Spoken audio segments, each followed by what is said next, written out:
দীপক, কেমন আছিস? তুই কিন্তু অনেক বদলে গেছিস, কিন্তু আমি তোকে ঠিক চিনে ফেলেছি বল। কি আপনারা এভাবে দেখছেন কেন? এবার বন্ধু, ছেলেবেলার বন্ধু, কি রে বল না। তুই একটু ওদিকে চল। কিরে, তুই যে আসবি আগে থেকে একটা খবর টবর দিলি না? এরকম একটা পার্টির মধ্যে এরকম একটা পোশাক টোশাক পরে। আচ্ছা ঠিক আছে, তুই বস, আমি দেখছি। আরে না না, ওটা থাক থাক, ওরা ও তোর কাছে থাক থাক, তুই বস।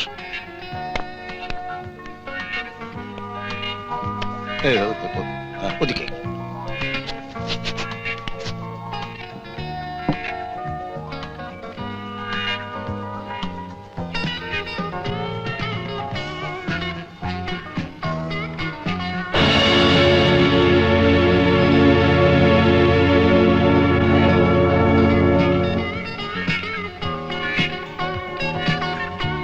চলুন চলুন চলুন, সবাই লাঞ্চ সার্ভ করা হয়ে গেছে। চল চল।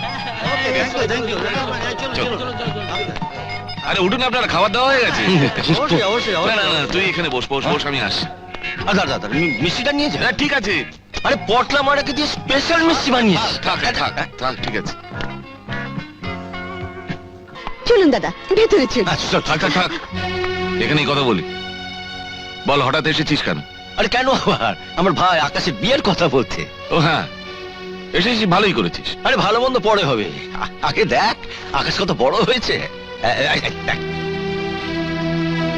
চেহারাটা তো বেশ ভালোই হয়েছে। কই দেখি দেখি। পরে দেখবি। ও এসেছে ওর ভাইয়ের বিয়ের জন্য। তাছাড়া এমনিতেই আমাদের কাছে 40,000 টাকা পায়। তুই একটা কাজ কর, ওকে বরং 1 লাখ টাকা দিয়ে দাও, ওর কাজে লাগবে। আরে তোর টাকার কথাটা তোকে কে বলেছে? ওই দেখো, তুই কি ভুলে গেছিস আকাশের সঙ্গে কবিতার বিয়ের পাকা কথাটা তুই দিয়েছিলি? আকাশের সঙ্গে কবিতার বিয়ে? কি করে আকাশ?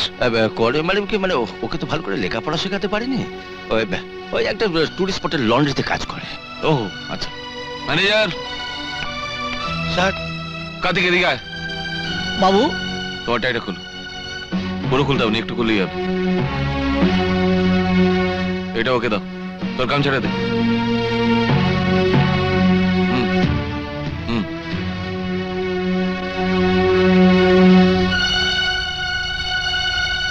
কেমন লাগছে? না না, মানাচ্ছে না, ভালো দেখাচ্ছে না। এটা দে। ইচ্ছে হলে ধুয়ে পড়ো, নইলে ফেলে দিন। কবিতার জন্য তোর ভাই হচ্ছে ওই চাকরের গলায় টাইয়ের মতো, আর তোর ভাইয়ের জন্য কবিতা হচ্ছে ম্যানেজারের কাঁধে ওই গামছার মতো। এসেছিস, টাকাটা নিয়ে চলে যাস। ও হ্যাঁ, খেয়ে যাস। সাবাস বন্ধু, সাবাস। মানুষের সঙ্গে সে গামছাটা যে তুলনা করা যায় সেটা আমি ভাবতে পারিনি। তোর কিন্তু অনেক উন্নতি হয়েছে। আমি তো গ্রামের সেই মূর্খ মেহনত করা মানুষই রয়ে গেলাম। তুই তো সেই দীপক নস, সেই দীপক যার চাকরি ছিল না, ব্যবসা করার মতো হাতে টাকা ছিল না, কিন্তু বন্ধুকে দেবার মতন কথা ছিল। তুই যদি সেই মানুষটা থাকতিস তাহলে বন্ধুকে দেওয়া কথার মূল্য থাকতো। কিন্তু আজকে তো তোর কাছে সবকিছুর বিচার টাকার মূল্যে। টাকা এখনো আমার কাছে কিছু না রে। সেদিনে সেই হতদরিদ্র মোহন যেরকম ফেরত পাবার আশায় তোকে টাকা দেয়নি, তেমনি আজকের এই মোহন টাকা পাবার আশায় এখানে আসেনি। তুই আমার চেয়ে বড় লোক ঠিকই, কিন্তু ভগবানের আশীর্বাদে আমার কোনো অভাব নেই। এই যে তুই খেয়ে যেতে বলেছিস, ও বলাতে আমার পেট পড়ে গেছে।